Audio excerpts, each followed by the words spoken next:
आलिया ଆଉ କୋଉଠି ମିଳିବନି ଗଞ୍ଜାମରେ ମିଳିବ ଗଞ୍ଜାମରେ ମିଳିବ ଏ ଜାତି ଆଉ କୋଉଠି ନାହିଁ ଯେତେବେଳେ ଆମେ ଥିଲୁ ମାଡ୍ରାସ ପ୍ରେସିଡେନ୍ସିରେ ମାଡ୍ରାସ ପ୍ରେସିଡେନ୍ସି ଅଞ୍ଚଳରେ ଥିବା ରସୁରଥ ଭାଇ ଏ ଜାତିର ସାଜ୍ଞା ମଧ୍ୟ ଆପଣଙ୍କର ଆପଣ ବେଙ୍ଗଲରେ ଥିଲେ ଏବଂ ସମ୍ବଲପୁର ଅଞ୍ଚଳ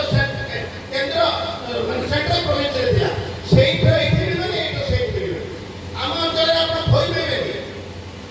ଆମ ଅଞ୍ଚଳରେ ଆମେ ଦଣ୍ଡା ଶିଖି ବାଉରି କି ଏସି ବୋଲି କହୁ ଜାତିରେ ଆଉ କୋଉଠି ନାହାନ୍ତି ସେମାନେ ଭୋଇ ମାନେ ଏଇଠି ନାହାନ୍ତି ଆମେ ଓରିଜିନ ଫାଷ୍ଟରେ ପୁରା ଆମେ ଓରିଜିନ ବଳ ଅସି ଥଣ୍ଡା ସହିତ ବଳ ଶାନ୍ତି ପ୍ରିୟ କ'ଣ କହୁଛୁ ଶାନ୍ତି ପ୍ରିୟ ଆମେ ପୁରା ଧନ୍ୟବାଦ ଆଜି ଅବସ୍ଥା ହେଲା ଆଜି ଜମିଦାରୀ ପଳେଇଲା